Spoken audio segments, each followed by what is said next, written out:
بسم اللہ و باللہ وتوکلت علی اللہ۔ قال اللہ تبارک و تعالی فی سورۃ البقرہ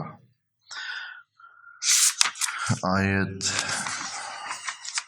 نمبر 58۔ بسم اللہ الرحمن الرحیم۔ وَإِذْ قُلْنَا ادْخُلُوا هَٰذِهِ الْقَرْيَةَ فَكُلُوا مِنْهَا حَيْثُ شِئْتُمْ رَغَدًا وَادْخُلُوا الْبَابَ سُجَّدًا وعلیکم السلام وَقُولُوا حِطَّةٌ نَغْفِرْ لَكُمْ خَطَايَاكُمْ وَسَنَزِيدُ الْمُحْسِنِينَ فبدل الذين ظلموا قولا غير الذي قيل لهم فأنزلنا على الذين ظلموا رجزا من السماء بما كانوا يفسقون۔ صدق اللہ العظیم۔ بات سرگزشت یہود یا بنی اسرائیل میں چل رہی ہے۔ ان آیات میں اللہ تعالی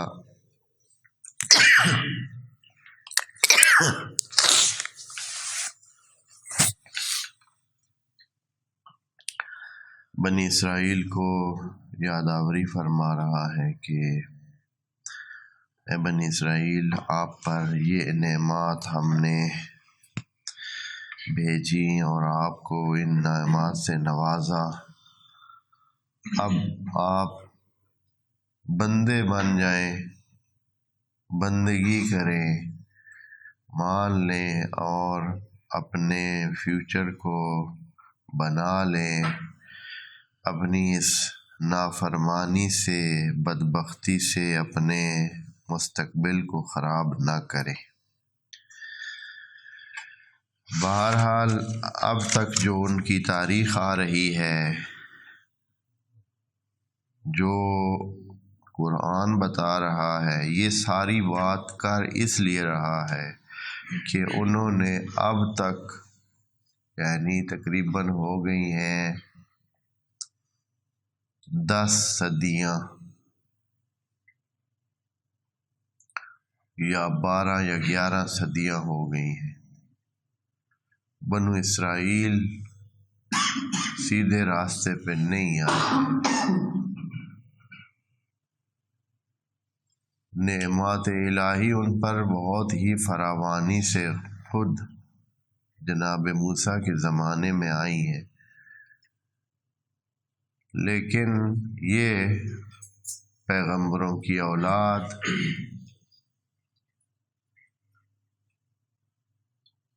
خود کو سیدھا نہ کرنے پر انہوں نے طے کر رکھا تھا، اپنے آپ کو بہت لاڈ والا بچہ سمجھتے تھے اور اسی بنیاد پر کہ وہ جناب ابراہیم کی لڑی میں سے تھے اور اس طرح آخر میں جناب یعقوب اور پھر اسی کے 12 بیٹوں میں سے یہ سارے سلسلہ ہے ان کا، اور اس طرح تو اسی چکر میں کہ ہم تو بس اللہ کے خاص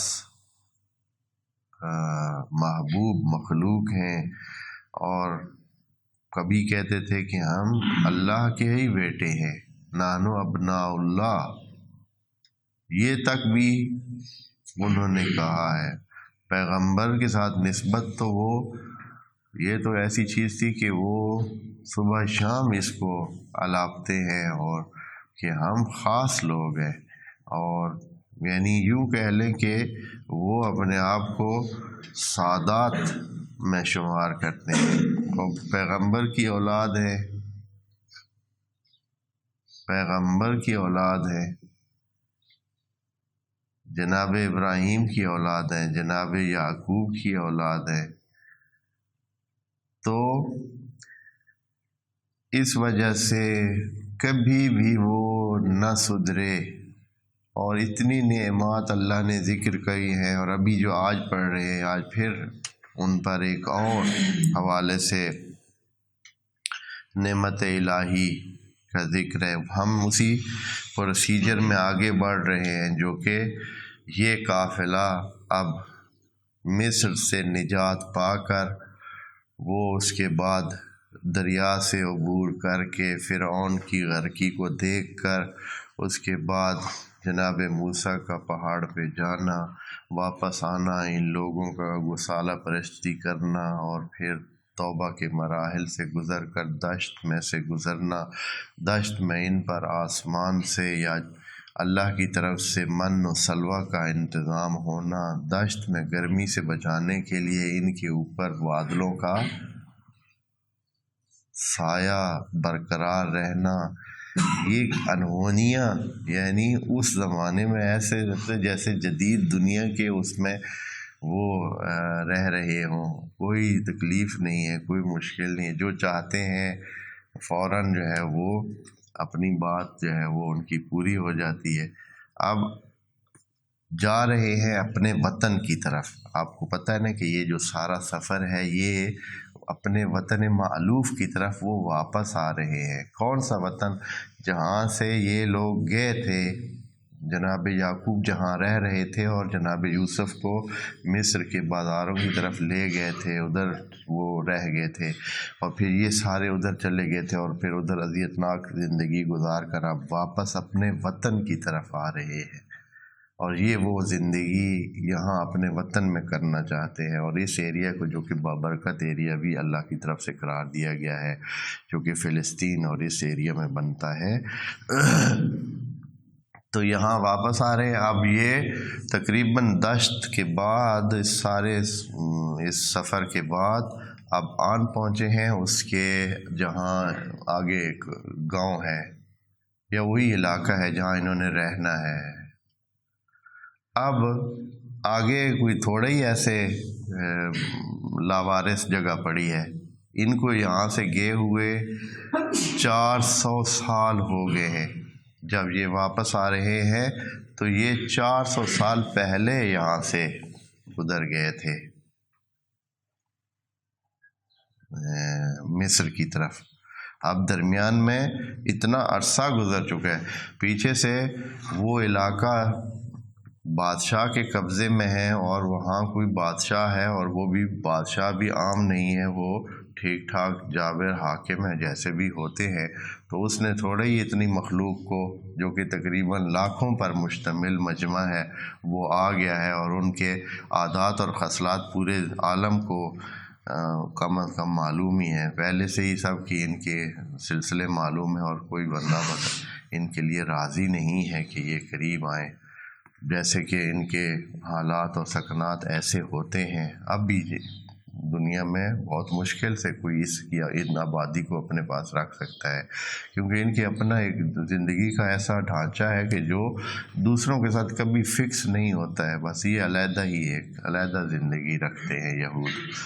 تو بہرحال وہاں اب اوپر سے حکم آیا کہ جناب موسیٰ ان کو کہہ دے کہ آپ اندر داخل ہو جائیں قریہ میں۔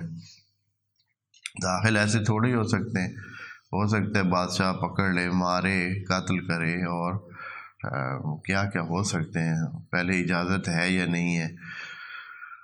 تو انہوں نے کہا کہ نہ بھائی نہ، ہم تو نہیں جانے والے، یہ تو جہاد چاہیے، یہاں جہاد کرنا پڑے گا، لڑائی کرنی پڑے گی، اس کے بغیر تو یہ بادشاہ ہمیں اس قریہ میں داخل ہونے ہی نہیں دے گا، اور دینا بھی نہیں تھا، اس کی فوجیں تھیں۔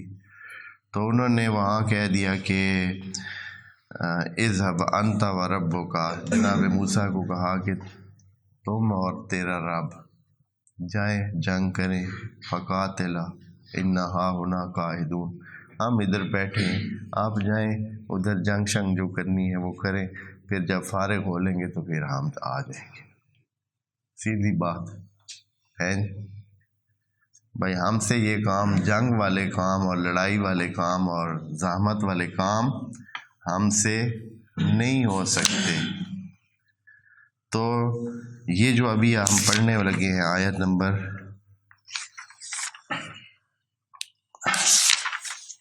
58 ہے، اس میں 58 نمبر آیت میں یوں فرما رہے ہیں وَإِذْ قُلْنَا ادْخُلُوا هَٰذِهِ الْقَرْيَةَ، ہاں جی، کہ اس قریے میں داخل ہو جائیں. یہ وہی قریہ، یہ قریہ یا تو یہی فلسطین کے علاقے میں جو یہ بیت المقدس ابھی کہتے ہیں اس کو، پہلے تو اس کو یروشلم یا اورشلیم جو ہے عربی میں اس کو کہتے ہیں، اورشلیم اس طرح کا اس کا نام تھا، یا یہ جو ہے دار السلام بعد میں ظاہراً اس کا نام تھا اور پھر اس کو یروشلم بنا دیا گیا ہے، یا اریحا کے نام سے. یعنی اس قریے کا فکس نہیں ہے کہ یا اریحا کے نام سے، اریحا ابھی بھی موجود ہے، اریحا کے نام سے بھی ایک قریہ یا ایک شہر موجود ہے فلسطین میں. خود یہ جو بیت المقدس کا جو یہ ہے سلسلہ ہے، یہ بھی اب مفسرین اس میں اختلاف ہے کہ کون سا تھا. یقیناً انہی آس پاس میں فلسطین کے علاقے میں ہی جو بھی ایک شہر تھا اور یہ قریہ جو ہے وہ کسی بھی آبادی والی جگہ کو کہتے ہیں، جہاں بھی اکٹھ ہو وہاں اس جگہ کو کہتے ہیں قریہ. تو یہ مجمع لوگوں کے جمع ہونے کی جگہ کو قریہ کہتے ہیں. تو یہ اس میں کہا گیا کہ داخل ہوں آگے سے بات. یہ دوسری آیات میں، اس آیت میں یہ بات نہیں ہے کہ انہوں نے کہا کہ ہم نہیں جاتے، آپ خود جائیں. اور پھر جیسے بھی ہوا وہاں مسئلہ ان کا پھر حل ہوا، آخر کچھ لوگ گئے اور جنگ ہوئی اور پھر ان کو فتح حاصل ہوئی اور یہ گئے اندر. لیکن یہاں جو انہوں نے نافرمانی کی تھی، ادھر انہوں نے نافرمانی تو پھر کر دی تھی کہ بھائی کہا گیا تھا کہ جائیں اور انہوں نے کہا کہ ہم نے نہیں جانا.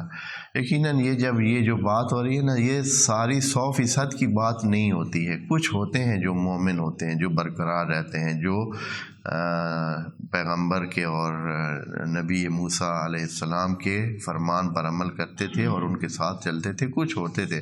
بہرحال اب ان کو کہا گیا کہ جو آپ نے نافرمانی کی تھی اس کی بنیاد پر جب شہر میں داخل ہونا ہے تو آپ نے کیا کرنا ہے، ایک لفظ منہ سے کہتے ہوئے داخل ہونا ہے، سر جھکا کے. یہ سجدن کا مطلب ہے کہ بالکل نیچے ہو کر اور سر جھکا کے ایسے. یہ سجدن کا لفظ پہلے بھی آیا ہوا ہے، ہم نے کہا یہ اس کا معنی حتماً سر سجدے میں رکھنا نہیں ہے. سجد کا مطلب ہوتا ہے جھکنا اور احترام کے لیے جھکنا اور کسی کے لیے خاضع ہونا. تو یہاں کہا جا رہا ہے کہ آپ خاضعانہ انداز میں، یعنی سروں کو نیچے کر کے، کیونکہ آپ گناہ گار ہیں، اللہ کی نافرمانی کی ہوئی ہے، تو ایسے نہیں داخل ہوں کہ بھائی جیسے بھائی فاتح ہیں آپ ہیں. فتح آپ لوگوں نے نہیں کی ہے، جنہوں نے کی ہے وہ اللہ کے پاس ان کا اجر ہوگا.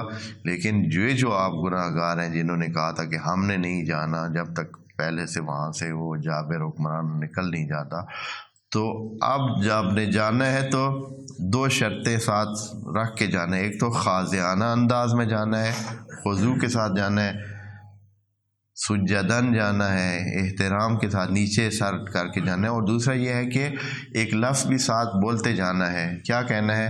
معافی معافی معافی معافی. ہاں جی، اس طرح، تاکہ پتہ ہو کہ آپ گناہ گارانہ انداز میں آپ پہلے رہے ہیں اور اب معافی کے ساتھ اندر جا رہے ہیں.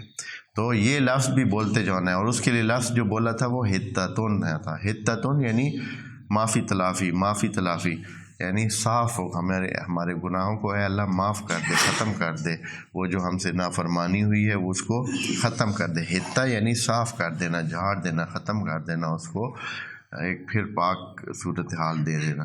تو بھائی اس حالت میں جانا ہے. اب وہ باہر بیٹھے تھے، ان کے اندر شیطان بھرے ہوئے تھے، تو وہ اب انہوں نے جیسے شغل میلہ ہوتا ہے، بھائی چلیں بھائی آؤ جی چلیے قریے کے اندر. پھر ادھر چلے تو درمیان میں کیا کیا انہوں نے، شرارتی قسم کے تھے. وہ کہنا تو تھا نا حتتن یعنی معافی تلافی اس طرح. لیکن انہوں نے کیا کیا، انہوں نے خام خواہ درمیان میں بدلتے رہے، ادھر ادھر کوئی کہتے رہے ہنتاتون. ہاں میں جیسے کہہ رہے ہوں کہ گندم گندم گندم ہیں جی، یا اپنی زبان میں جیسے کہ بھائی کڑک کہہ رہے ہیں، بھائی کڑک کڑک ہیں جی، بجائے اس کے کہ معافی کا لفظ وہ کہتے ہیں معافی معافی معافی. یہ لفظ ہے اکیلا، لیکن حقیقت میں یہ جملہ ہے، یعنی نسألو کا حتتن یا مسألتنا حتتن، یعنی اس کا مبتدا یہاں موجود ہے، لیکن اس کے ساتھ جیسے کہ بعض اوقات آدمی ایسے ہی جیسے اپنی زبان میں بھی ہم بعض اوقات کسی سے بلا اس کے کہ پورا جملہ کہیں، ہم صرف کہتے ہیں معافی معافی، یعنی معافی دے دے. تو وہ بھی یہ اسی طرح ان کو یہ کہا گیا کہ یہ جملہ کہتے ہوئے گزرنا ہے. تو ان بدبختوں نے کیا کیا؟ یہی کہ انہوں نے یہ جملہ بھی نہ کہا، یعنی ان کے اندر جو کھوٹ بھری ہوئی ہے نا، وہ اس کا اظہار پھر آگے جا کر دیتے ہیں. دیکھیں کہتے ہیں وَإِذْ قُلْنَا ادْخُلُوا هَٰذِهِ الْقَرْيَةَ، جب ہم نے کہا کہ داخل ہو جائیں اب اس قریہ میں جو آگے آ گیا ہے. فَكُلُوا مِنْهَا حَيْثُ شِئْتُمْ، اور کھلا کھائیں، یعنی قریہ ایسے ہے کہ نعمتوں سے بھرا ہوا ہے، کیونکہ یہ علاقہ جو بارکنا حولہ، جس کے بارے میں اللہ نے کہا ہے اس علاقے میں نعمات وافر ہیں، بے حساب اور اچھی بہترین جو غذائیں ہیں وہ یہاں پیدا ہوتی ہیں. یہ علاقہ ہے مرکزی جہاں زیتون پیدا ہوتا ہے، انجیر پیدا ہوتا ہے، اور اسی طرح باقی جو نعمات الہی ہیں اس سرزمین میں، اس ایریا میں بہت اچھے انداز میں اور وافر مقدار میں ہوتی ہیں، جس میں یہ سارا ایریا شامل ہے. اس اچھائی کے لحاظ سے یہ یہاں ترکی کا کچھ علاقہ اور شام کا علاقہ، لبنان کا علاقہ، فلسطین، اور یہ سارا علاقہ کچھ اردن کا علاقہ بھی اس میں آ جاتا ہے. جب صحرا سے ادھر کا علاقہ شروع ہوتا ہے تو یہ بہت آب و ہوا کے لحاظ سے دنیا کا جو بہت اچھا ایریا شمار ہوتا ہے، جہاں نہ زیادہ سردی نہ زیادہ گرمی، درمیانہ موسم، پانی وافر، اور زمین بھی بہت اچھی پروڈکٹیو زمین ہے، اور ہر حوالے سے وہاں ایک خاص قسم کی انسانی زندگی کے لیے بہت خوبصورت جگہ شمار ہوتی ہے یہ سارا علاقہ. تو جائیں اور کھائیں. یہاں دیکھیں لفظ کلو کہہ رہے ہیں، منہا ہے سوشے، تم کھائیں پئیں جتنا کھائیں، یہاں پیئیں نہیں کہا ہے. یہ دھیان کریں، یہ قرآن کی آیات اور قرآن کے جو اعجاز یا وہ دھیان ہے اس کی طرف تھوڑی کبھی کبھی دھیان دیا کریں. یہاں صرف کلو کا ہے، فکلو منہا نہیں کہا ہے وشربو، اس لیے کہ کچھ ٹائم میں ان کو وہاں پانی کے حوالے سے مشکل پیش آ جانی ہے. حالانکہ یہ دریا کے کنارے ہیں، یہ سارا ایریا دریا کے کنارے ہے، سمندر کے کنارے ہے، لیکن جیسے کہ ابھی ہمارے بعض شہروں میں آپ جانتے ہیں، دوست جو جانتے ہیں وہ جانیں گے کہ کراچی جو سمندر کے کنارے ہمارا شہر ہے ایک، اس وقت جو سب سے بڑا بحران ہے کراچی میں، وہاں کے لوگوں کے لیے جو سب سے بڑی مشکل ہے وہ کیا ہے جی؟ پانی.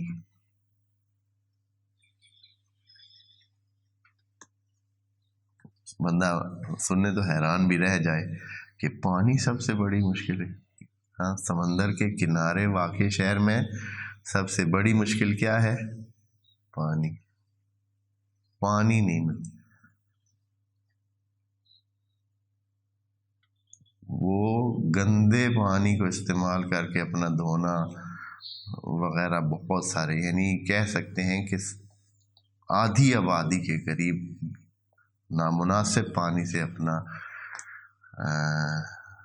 دھلائی کا اور سلسلے کرتے ہیں، ضرورت نبھاتے ہیں، اور پینے کے لیے بہت مشکل سے وہ ارینج کرتے ہیں لیٹروں کے حساب سے اپنا پانی پینے کے لیے.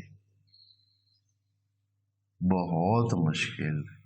تو بہرحال وہاں بھی یہ سمندر کے کنارے تقریباً واقع ہیں یہ سارے فلسطین اور یہ سارے علاقے، اور دونوں سائڈ سے بالکل سارا سمندر گزر رہا ہے، دریا ہے، لیکن وہاں ان کو پانی کا مسئلہ پیش آئے گا جو کہ اگلی آیت میں ذکر ہونے والا ہے۔ وہاں جو ہے پھر کیا ہوگا، اللہ ان کو جب بات کرے گا تو وہاں ان کو کہے گا کہ کیا، کلو واشربو۔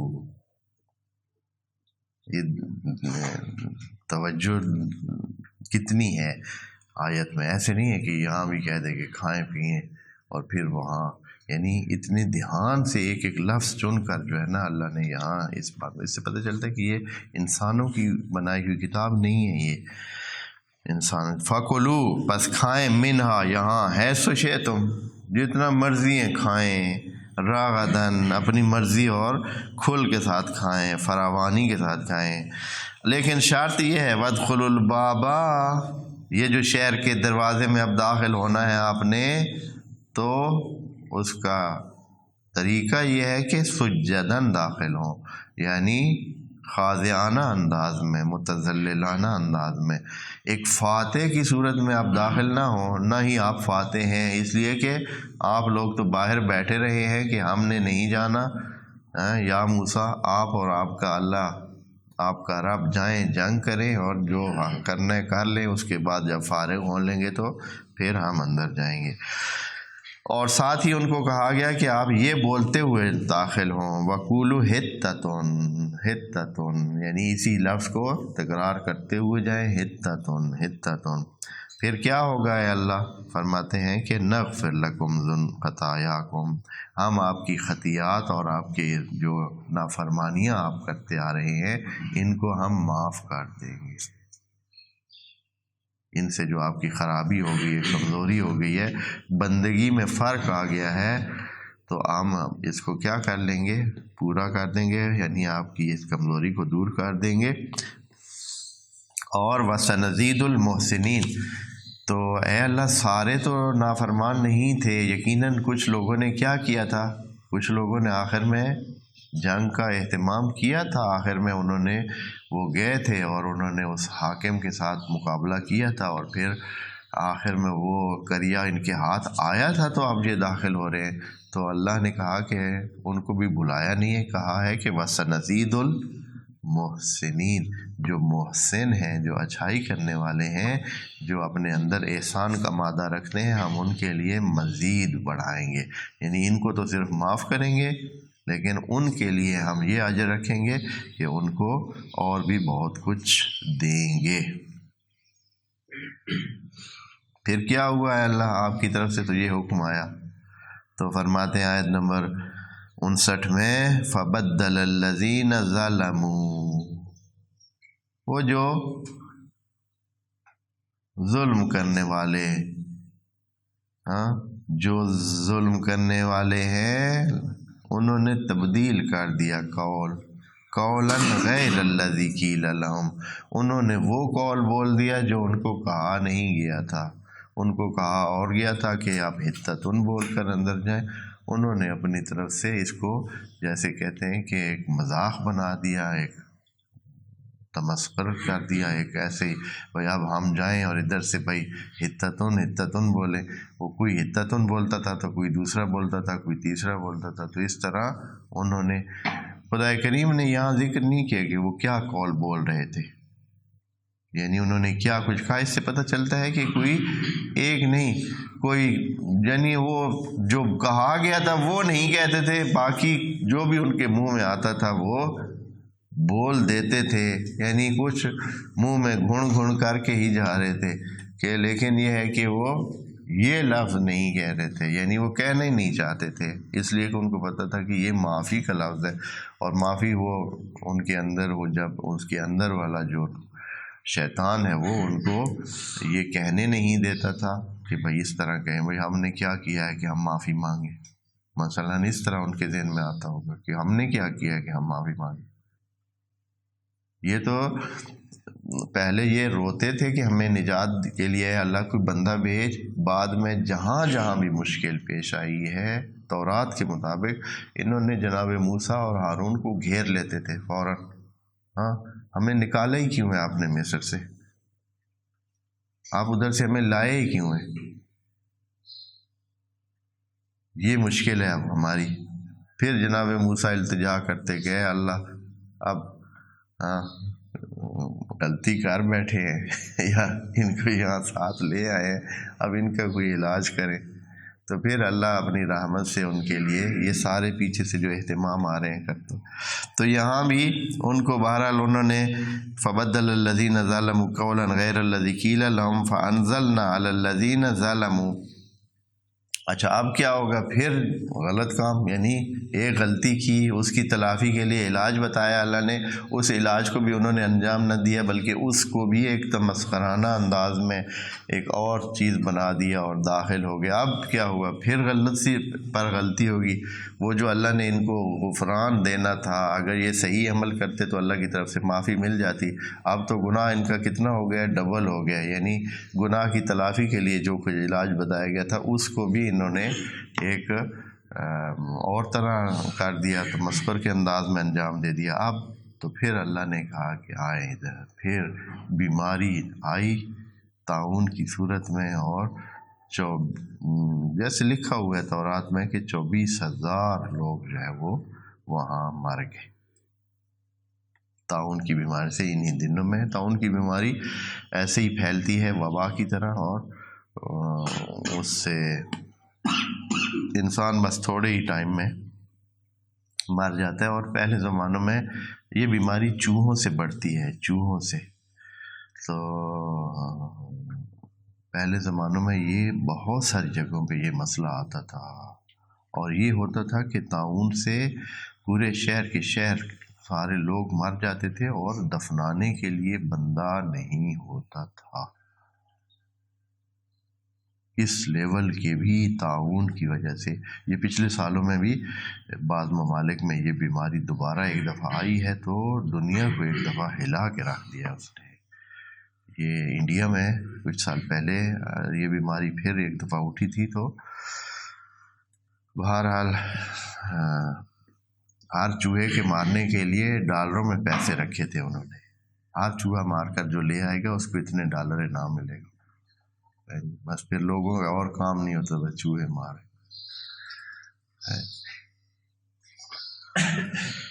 تو فبدل الذین ظلموا قولا غیر الذی، تبدیل کر دیا ظالموں نے وہ بات جو ان کو کہی تھی کہ کہا جائے، انہوں نے نہ کی، کوئی اور کہہ دی۔ فانزلنا علی الذین ظلموا رجزا من السماء، پھر ہم نے ان پر آسمان سے بلا اتاری۔ رجزا من السماء یعنی ایک ایسی بلا جو آسمان سے مینیج ہوئی تھی، یعنی ہم نے اس کو بھیجا، اور خاص مقدار میں یقیناً بھیجا، جن کو ختم کرنا مقصد تھا انہی کو ختم کیا۔ ریزن من السماء، یہ آسمان سے آئی ہوئی بلا تھی، یعنی ایسے نہ سمجھیں، کیونکہ بعض لوگ سمجھتے ہیں کہ اچھا یہ بیماری فلاں وجہ سے پیدا ہوگی، یہ فلاں وجہ سے پیدا ہوگی۔ یہاں فرما رہے ہیں کہ ریزن من السماء تھا، یہ ایک پروگرام، سیٹ ہوا پروگرام تھا۔ رجز عذاب ہی کو کہتے ہیں یا مصیبت کو کہتے ہیں، اور جو انسان پر نازل بما کانوا یفسقون، اور یہ ان پر اس لیے نازل کی گئی تھی کہ وہ کیا تھے؟ فسق برتتے تھے۔ خوب اب آتے ہیں اگلی آیت، جو کہ ابھی اس کے بعد پھر کیا پیش آنا ہے۔ اب شہر میں آگے ہیں، بسنا شروع کر دیا ہے، یوں سمجھیں کہ پہلے شہر کی آبادی جتنی بھی تھی، یقیناً شہر اس لیول کے تو نہیں تھے، یہ جو 6.5 لاکھ کا قافلہ، تقریباً 6.5 لاکھ لوگوں نفوس کی بات ہے کہ یہ قافلہ جو آیا ہے، 6.5 لاکھ تو ایک بہت بڑا شہر بن جاتا ہے۔ یعنی آج کل کے جو شہر ہیں ان میں 6.5 لاکھ آبادی والا شہر بہت بڑا شہر شمار ہوتا ہے، یہ کم شہر نہیں ہے، بہت بڑا شہر شمار ہوتا ہے۔ 6 لاکھ آبادی بہت بڑی ہوتی ہے۔ ہمارے اکثر جو ضلع کے صدر مقام ہیں وہ بہت ان میں آبادی ہے تو 2 لاکھ 3 لاکھ 3.5 لاکھ 4 لاکھ اس طرح، تو یہ بہت بڑی آبادی بن جاتی ہے۔ اور پہلے سے وہاں جو پانی کا نظام موجود تو ہوگا اس قریہ میں، یقیناً ہوگا، وہ پانی کا نظام اتنی بڑی آبادی کے آنے سے کیا ہو جاتا ہے، ایک دم اس نے درہم برہم ہو جانا تھا، اور حتماً اس کا نتیجہ یہی نکلنا تھا کہ ان لوگوں نے پانی کے لیے ترسنا تھا۔ تو اب یہ لوگ تھے تو نکمے، انہوں نے یہ تو زحمت کرنی نہیں تھی کہ خود جو ہے نا ابھی آہستہ آہستہ کوئی انتظام کرتے اور پھر پانی جو ہے وہ سیٹ ہو جاتا۔ جیسے کہ پیچھے بھی ان کی طریقہ کار تو یہی آ رہا ہے کہ بیٹھے ہیں بھائی ہم، ہاں، پھر جناب موسیٰ کے پیچھے پڑ جاتے کہ پانی نہیں ہے، ہم مرنے لگے۔ تو انشاءاللہ اگلی آیت جو کہ 60 نمبر آیت ہے انشاءاللہ عرض کریں گے۔ والسلام علیکم ورحمۃ اللہ وبرکاتہ۔